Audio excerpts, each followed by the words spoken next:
Saudara, pemerintah Kota Langsa melakukan inspeksi mendadak aparatur sipil negara dan pegawai pemerintah dengan perjanjian kerja pada hari pertama masuk kerja setelah libur panjang Idul Fitri 1446 Hijriah.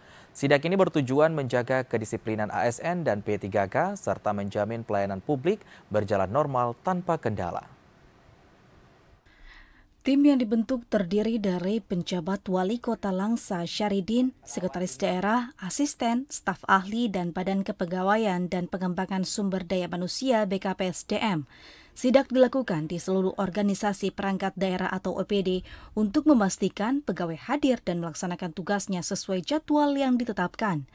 Penjabat Wali Kota Langsa Syahridin menyebutkan sidak ini bertujuan menjaga kedisiplinan ASN dan P3K serta menjamin pelayanan publik berjalan normal tanpa kendala. Dari hasil sidak yang dilakukan, menemukan tingkat kehadiran ASN dan P3K sangat baik dan pelayanan di seluruh OPD berjalan dengan lancar.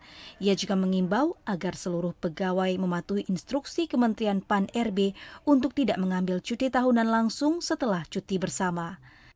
Dinas yang saya datang secara langsung di Kominfo tadi hanya satu orang pegawai yang tidak hadir, itu karena tanpa alasan, satu orang tanpa alasan.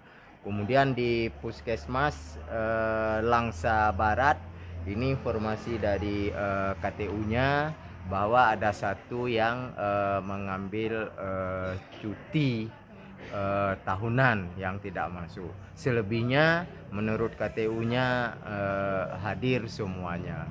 Dan hari ini kita lihat pelayanan berlangsung seperti biasa.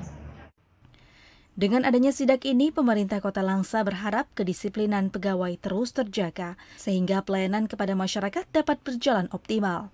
Dari Kota Langsa, Mulyadi, TVRI melaporkan.